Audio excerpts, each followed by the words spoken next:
see attendees. Excellent. And the live stream I see as going live.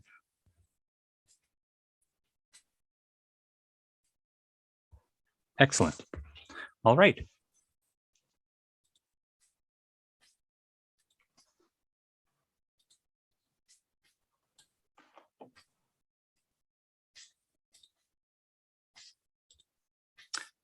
Greetings, everybody. Thank you for joining us. We are currently live on Ukrainian Congress Committee of America's YouTube page, as well as the Ukrainian Congress Committee of America's Facebook page.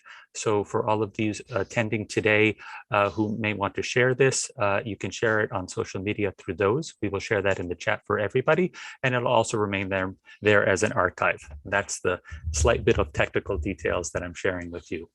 Thank you, everybody, for attending here on behalf of the Permanent Mission of Ukraine to the United Nations. Every year, since I've been active at the United Nations as a permanent representative from the Ukrainian World Congress on behalf of our registered NGO at the United Nations, the country of Ukraine has worked with Ukrainian NGOs to recognize the horror of the Holocaust, especially as it took place in Ukraine. Earlier in 2021, the ambassador Serhiy Kislitsa made sure that we scheduled a specific day to recognize the tragedy of Babyn Yar, which was recognized on a round number year, both in Ukraine, and as we work towards additional recognition of the tragedy of the Holocaust, not just in Ukraine, but throughout the world, and combat the scourge of anti-Semitism. It is programs like these, and this is why we thank you for attending, for educating people, keeping the memory alive, if not through personal recollections and documentaries and survivor stories, but through the recognition of representatives of member states of the United Nations. With that said, I would like to ask the permanent representative of Ukraine to the United Nations, Serhiy Kislitsa, to say his remarks.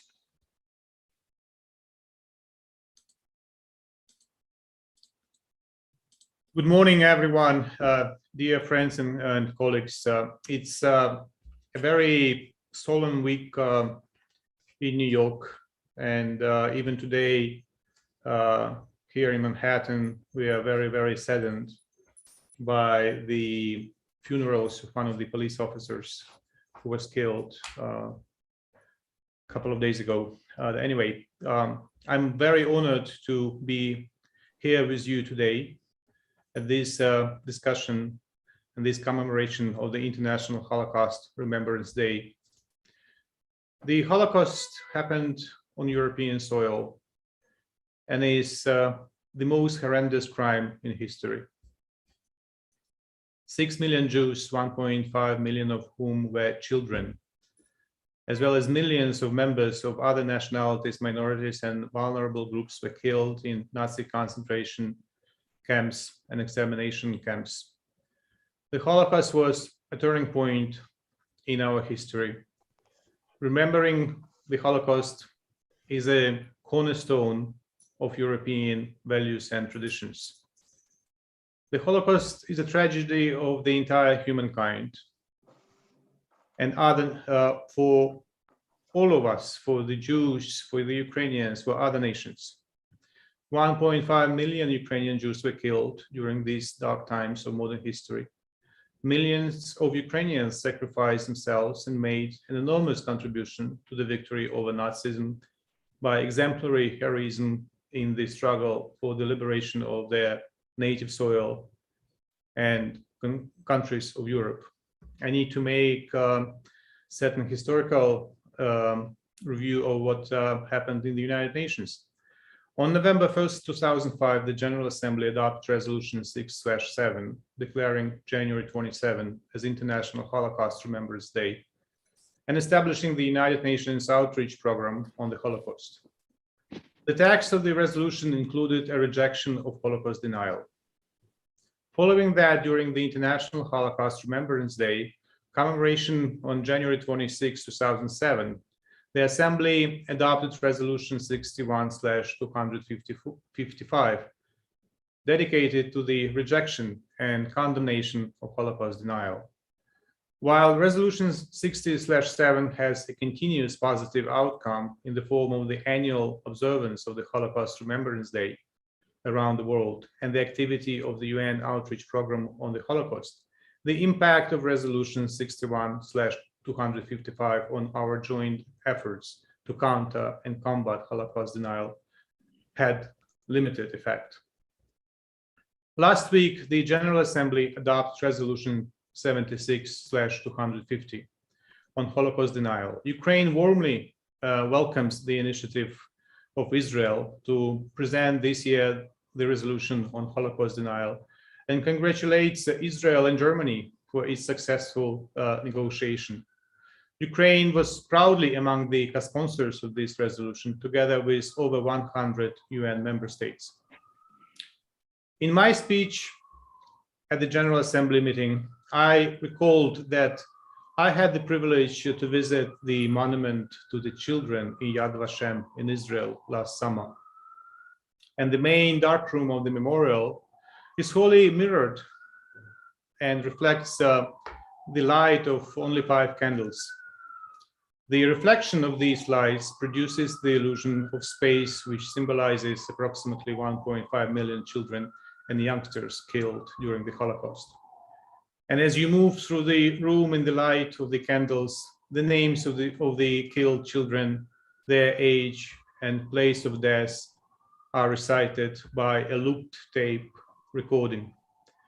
The recording takes about 3 whole months to list all the perished. And when you walk through the room, you hear Ukraine, Ukraine, Ukraine. You hear other names of European countries, and you leave the dark candle-lit room totally devastated, but equally determined to work hard to prevent such tragedies from happening ever again. As I said in the General Assembly, and I would like to repeat it once again, I believe that it is the duty of every ambassador to the United Nations and every UN official to visit Yad Vashem, and then, upon the visit, to reflect the experience of the visit in their daily walk. In October last year, the international community around the world commemorated the 80th anniversary of the massacre of Babin Yar, one of the most heinous manifestations of the Holocaust perpetrated at the territory of Ukraine. On October 6, 2021, the commemorational events dedicated to the 80th anniversary of Babin Yar tragedy were held there. And the symbolism of this date is that the president of Ukraine, together with the leaders of Israel and Germany and hundreds of other guests from other world countries were present. Tens of thousands of Jews, as well as Ukrainians, Roma, representatives of other ethnic communities, members of entire occupation resistance movement, prisoners of war and clergy were killed thereafter at Babin Yar. Ukraine therefore strives to ensure that Babin Yar's status as a worthy place of remembrance of the millions of victims murdered there in 1941-1944. Babin Yar remains one of the deepest unhealed wounds for Jews, Ukrainians, Roma, a sacred place awakening and preserving historical memory. While honoring the blessed memory of its victims and of all those who died at the hands of the Nazis, the international solidarity and unity of purpose must ensure that such heinous crimes against humanity will never happen again. Ukraine reaffirms its strongest condemnation of all forms of Nazism, neo-Nazism, and other forms of racism, discrimination, xenophobia, and intolerance. We condemn the cooperation of Stalin with the Nazi regime before the war. The Holocaust, as the biggest crime in our history, needs to be condemned in the strongest terms, but also never to be forgotten. In November this year, Ukraine will commemorate the 90th anniversary of the Holodomor, the genocide of the Ukrainian people of 1932-1933. We deem it of paramount importance to reveal the whole truth of this heinous crime against humanity and raise public awareness both at national and international levels to remind present and future generations to prevent the repetition of such tragedies. Therefore, Ukraine will again call on the UN member states to join the declaration to honor the victims of this deliberate crime, condemn the perpetrators, and highlight the need to reveal the historical truth. It is the regular effort that Ukraine promotes every 5 years. We hope that this initiative will receive broad and solid support from the UN member states. I thank you.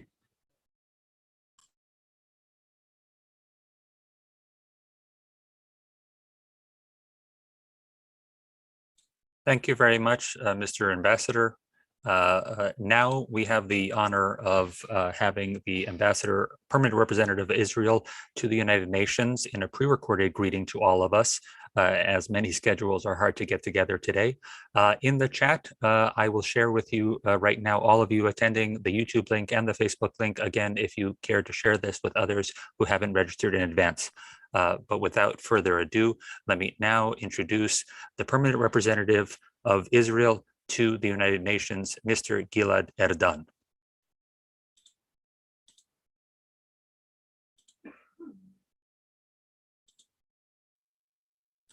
Excellency, dignitaries, ladies and gentlemen, I would like to begin by thanking my dear friend Ambassador Kislitsia for hosting this event. Your devotion to promoting Holocaust education, a topic of critical importance, is truly inspiring. I would also like to thank the Ukrainian government for their significant work fighting anti-Semitism. With the recent law defining and penalizing this dangerous hatred, you set a strong example for the rest of the world. Last year's inauguration event of the Memorial Center in Kiev, marking 80 years to the Babi Yar massacre, in which 32,000 Jews were murdered by the Nazis and their collaborators, shows how important Holocaust commemoration is to Ukraine.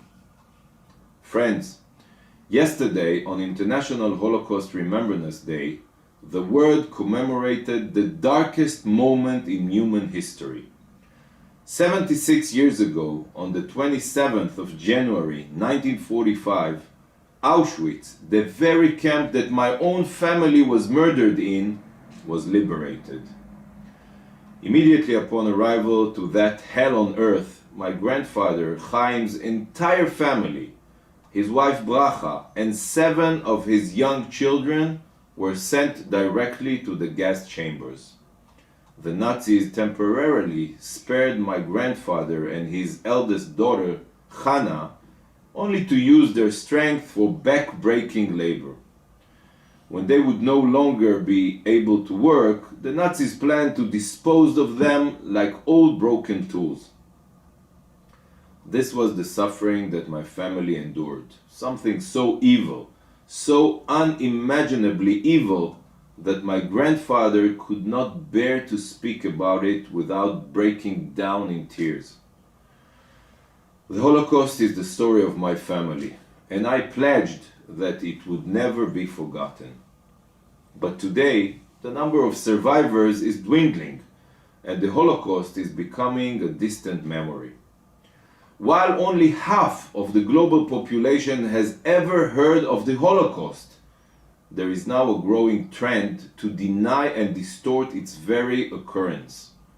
This twisted phenomenon aims to minimize the atrocities and even to blame the Jews for their own systematic genocide.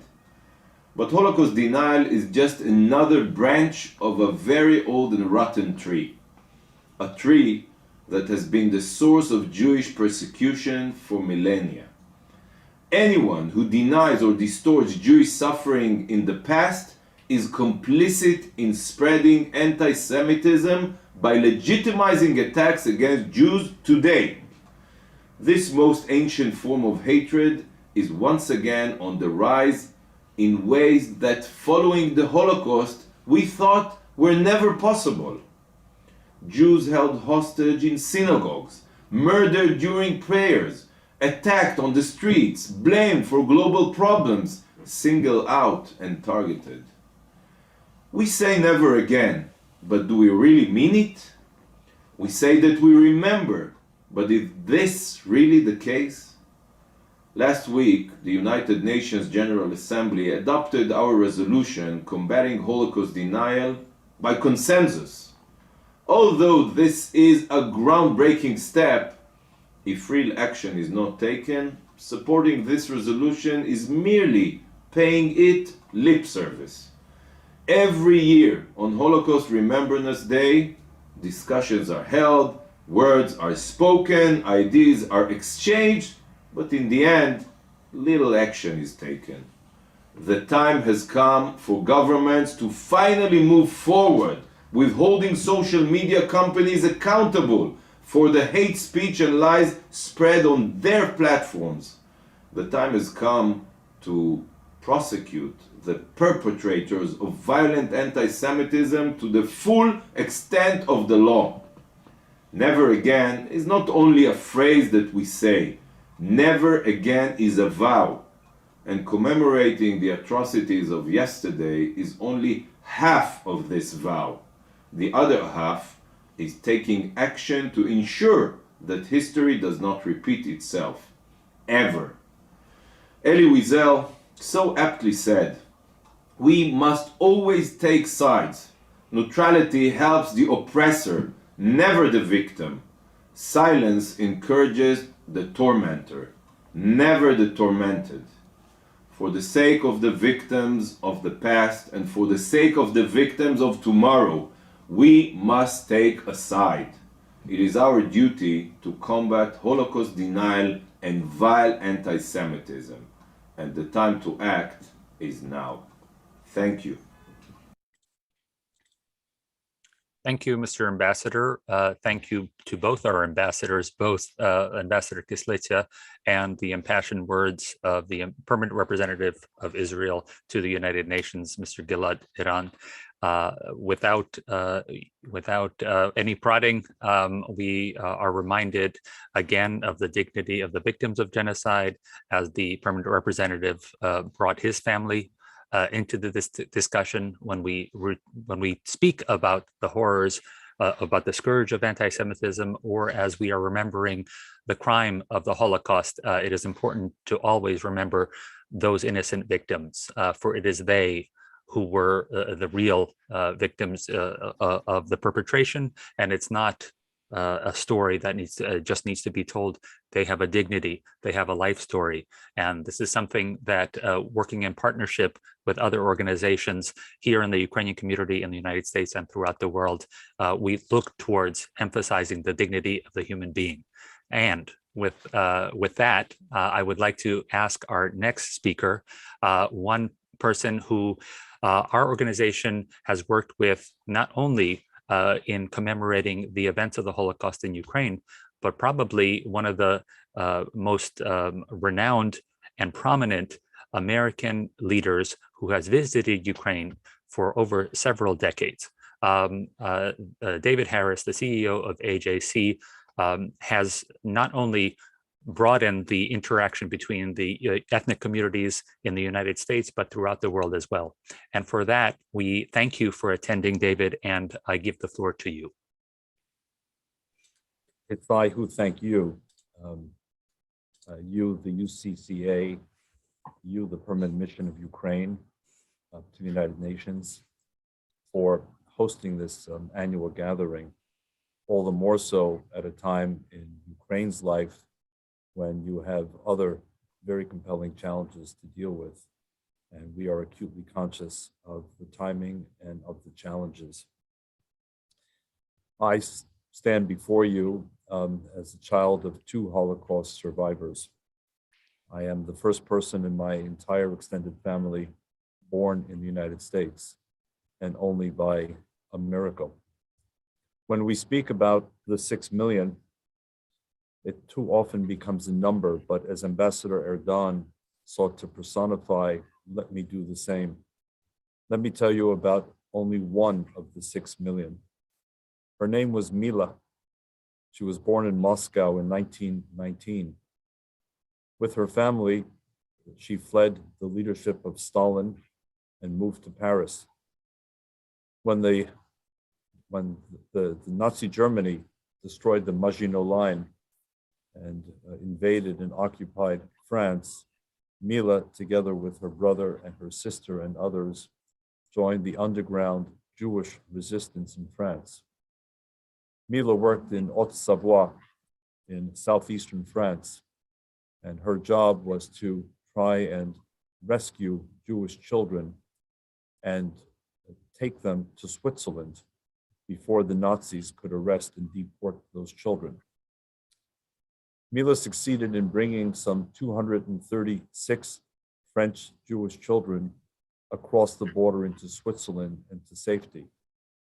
But in 1943, Mila was arrested by the Gestapo, tortured in Annemasse, deported to Ravensbrück, the notorious concentration camp, and then killed 6 weeks before the end of the war in Mauthausen, another Nazi camp.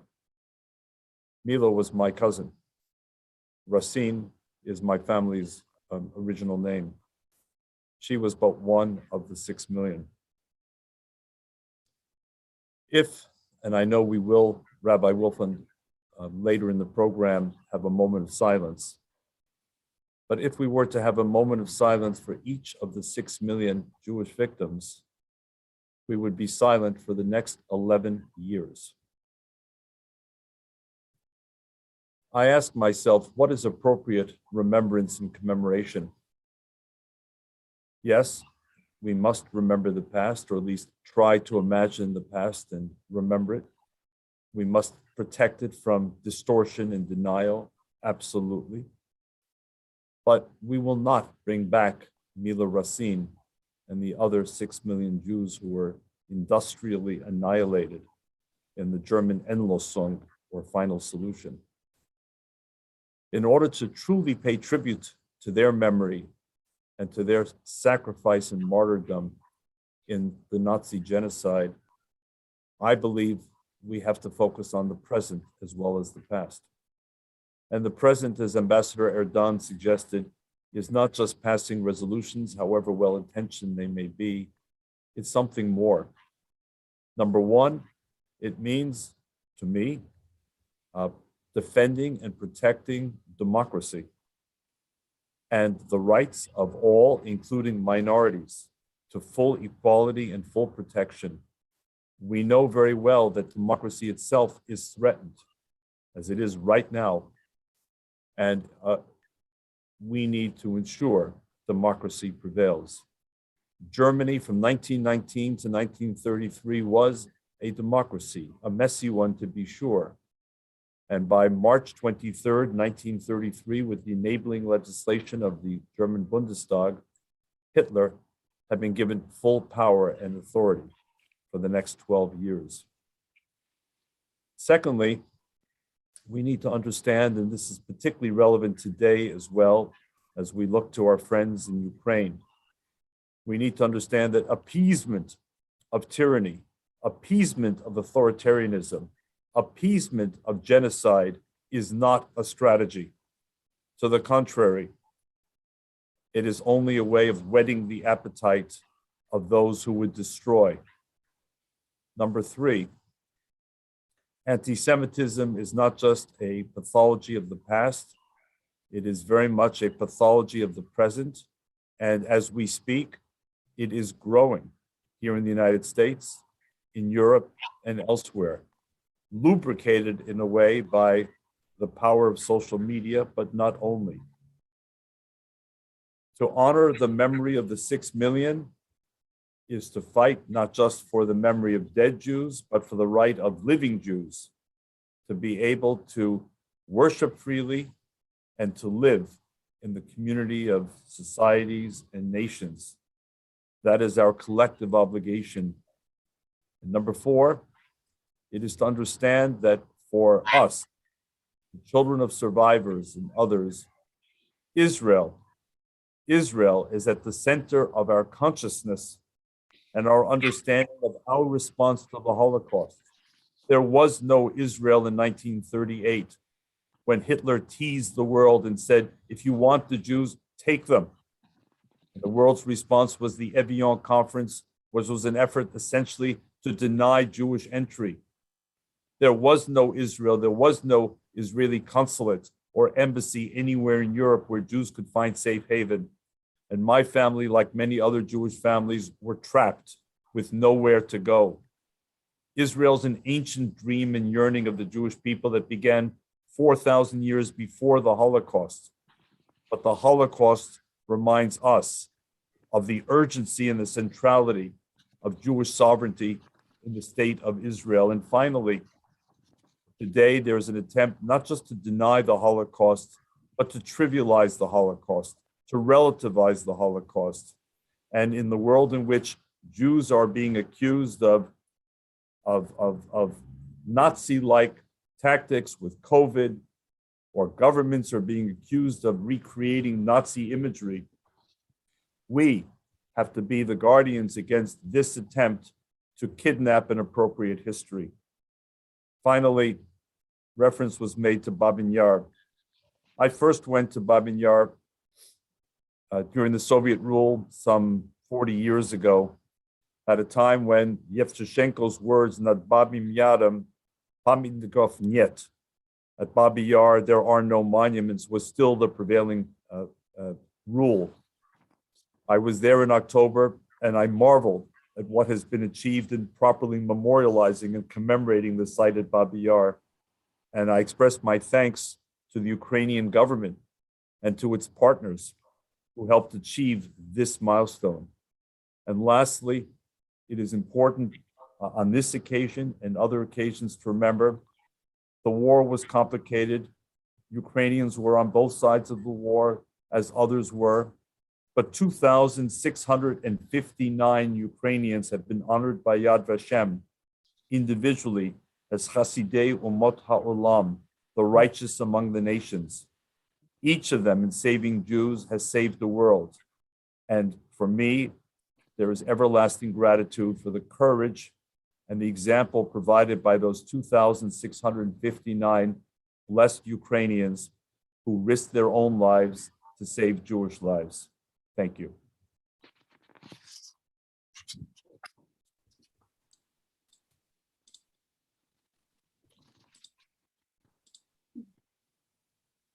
Thank you, David, and my apologies for taking a little bit of time when switching. Wonderful remarks, and I don't want to interrupt because I'm going to introduce your good friend, Andriy. So the next speaker will be Andriy Fute, the president of the Ukrainian Congress Committee of America. Andriy, the floor is yours. Thank you, Andriy. Your Excellencies, Rabbi Wilfan, my good friend, David, ladies and gentlemen, the Ukrainian Congress Committee of America, the representative organization of nearly 2 million Americans of Ukrainian descent, honors and solemnly remembers the dignity and memory of the millions of innocent Jewish lives persecuted and murdered during the Shoah, including 1.5 million Ukrainian Jews. We also honor those who risked their lives and their families' lives to save many innocent victims. As David just mentioned, Ukraine ranks 4th among the countries in the world in the number of people who hold the title of righteous among the nations. The hideous crimes related to the Nazi Holocaust on the territory of Ukraine stained the treasured soil of our homeland. How many other countries have officially recognized 3 genocides having occurred within their borders within the span of 2 decades? I commend the leadership of the Ukrainian people in naming the crimes against historically aggressed people that for too long remained hidden from memory. The UCCA joined the international community in praising the Ukrainian government for enacting a law in 2021, legally defining anti-Semitism as a crime and establishing specific punishments for transgressions of the law. Sadly, despite laws, as well as the United Nations Convention on the prevention and punishment of the crime of genocide. The crime of genocide continues to be perpetuated throughout the world. Only by educating ourselves and others about the horrors of the Holocaust, including revisiting documentaries and video testimonies of survivors, mothers, fathers, daughters, sons, friends, neighbors, can we pass on to the next generation the lessons we have learned about genocide and what can be done to stop it from happening again. I'm especially grateful for the presence of Rabbi Wolfan to lead our collective communities representing the victims of genocide together in prayer. Our hearts break for the victims, survivors, and families and loved ones affected by this brutal and heinous crime. May their memory be eternal. Vichna ya im pamyat. Thank you, Andriy. Andriy is not only the president of the Ukrainian Congress Committee of America, where we have the opportunity to work hand in hand with David, and as our dear friend Sam opens horizons to us to educate us more about the both of our communities working in tandem. Andriy is also the vice president of the Ukrainian World Congress. And without further ado, I would like to have Paul Grod, the president of the Ukrainian World Congress, which is a registered NGO at the United Nations, to give his remarks right now.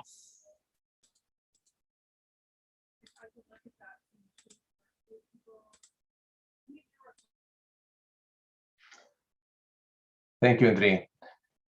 Dear friends, as we commemorate International Holocaust Remembrance, the Ukrainian World Congress and the global Ukrainian communities honor the memory of the 6 million Jewish victims murdered by the Nazi regime.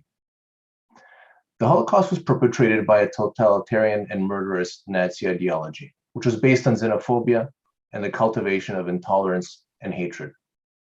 On this day of remembrance, we pray for the innocent victims, including the 1.5 million Ukrainian Jews.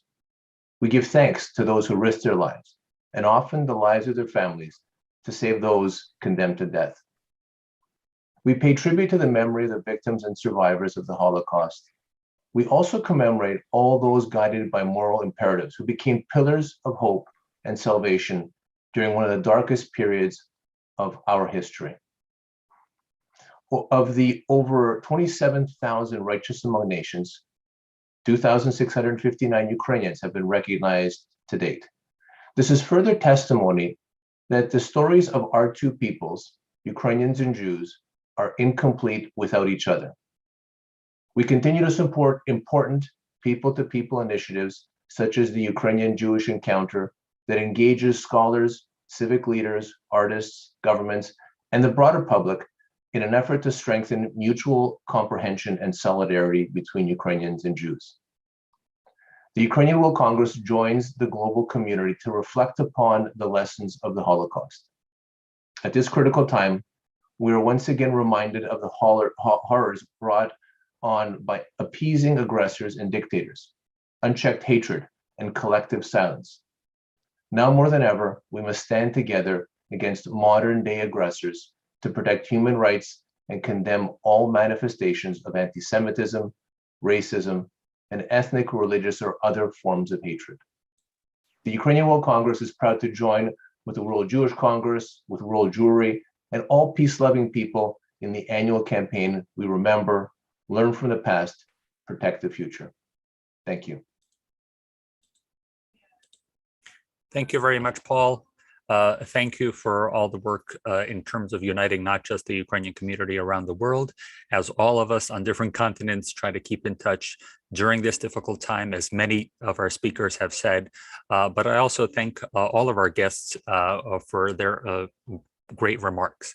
Now, as many of us have alluded to, we have the pleasure, particularly for me as a church cantor, to hear from a religious leader, as the spiritual side of our remembrance is also something that can unite people regardless of race and creed.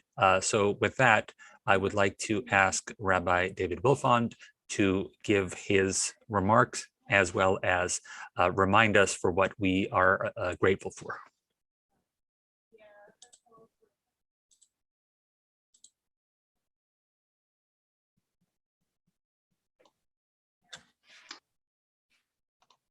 I want to say thank you, Дякую, to Ambassador Kislitsa and the Mission of Ukraine. For Jews and Ukrainians, the Holocaust, the Shoah, isn't history or his story. It's our story. It's personal. It's about our families. My grandfather, Aharon Vilfand, was born in Stavisha, near Kiev. Thank God his family fled before the war. Had they not, I probably would not be here today.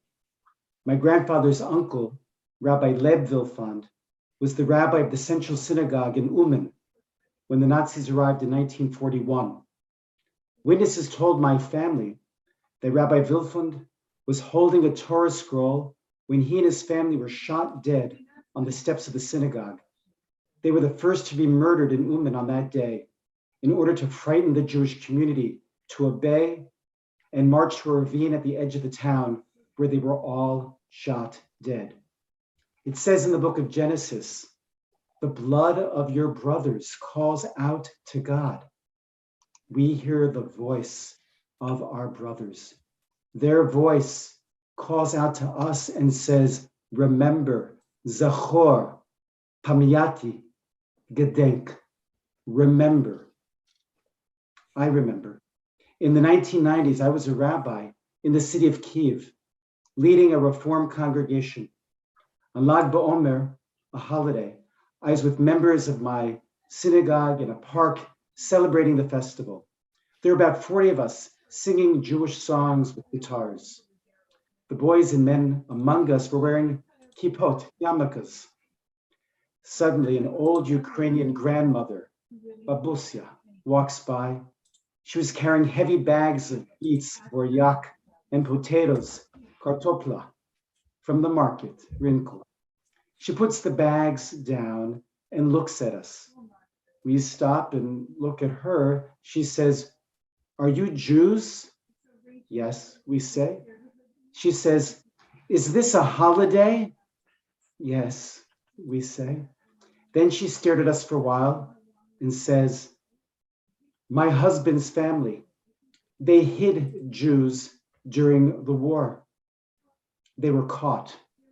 They were all killed. Only my husband survived. She stood there quietly and stared at us for a long time. Then she said, may you have a good holiday. She then picked up her heavy bags and walked off. Later, I asked myself, what was this old woman trying to say? I think she wanted to say, my family's story and the story of your people are connected. You can't tell the story of the Ukrainian people without telling the story of the Jews. And you can't tell the story of the Jewish people without telling the story of Ukraine. We share memories, and we feel this bond even more keenly today on International Holocaust Remembrance Day.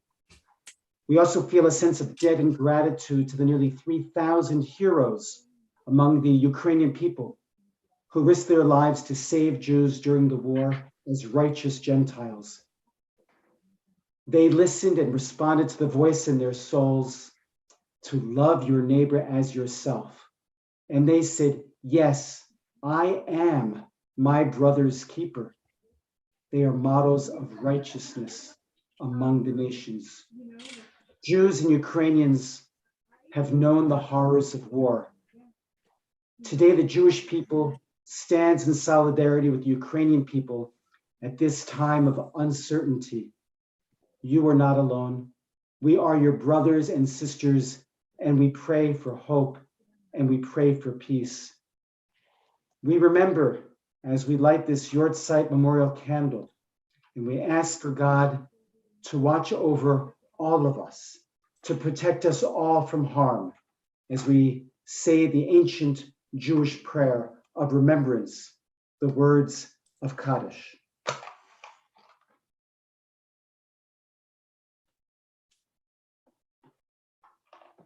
Yitgadal v'yitgadash shemei Rabbah v'yamad yivrach rutei v'yamlich malchutei b'chayachon v'yomachon uv'chei d'chol beit Yisrael b'gala v'zman kariv v'yimru. Amen. Yehi shmei Rabbah mevarach li'olam omei omaya yitbarach v'yishtabach v'yitpa'ar v'yitramam v'yitnaseh v'yitadar v'yitaleh v'yitalal shemei kudasha brichu le'ela min kol birchata v'shirata tushbachata v'nechamata da'amiran ba'alma v'yimru. Amen. Yehi shlama Rabbah min shemaya v'chayim aleinu v'yakol Yisrael v'yimru. Amen.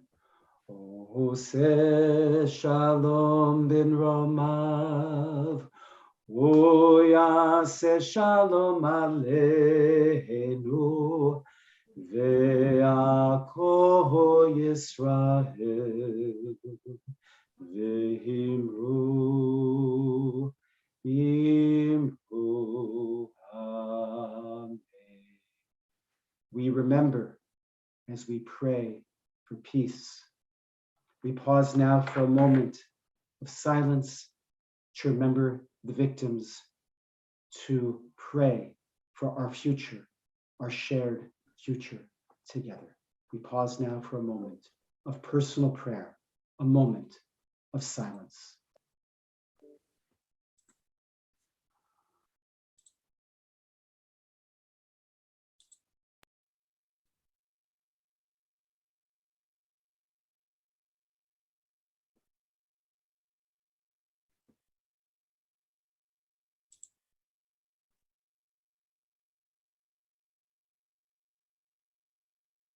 And let us say, Amen.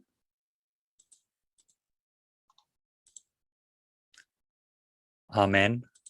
And thank you, Rabbi. This entire event has been incredibly moving for me, as well as I'm sure all of our participants. As has been mentioned many times, our people not only share a long history together, but also an incredible amount of sadness. I'm sure throughout this year, we will be spending time together, as well as individually, praying over not just this one day, but other unfortunate events. As my good friend, the permanent ambassador, said, he will be gathering in May for the genocide recognition of the Crimean Tatars, as we do every year for the commemoration of Bab and Yar, as well as for the Ukrainian Holodomor. I also hope, with our prayers, that when we next gather, whether it's in Kyiv, whether it's in Israel, we can gather in a more celebratory time.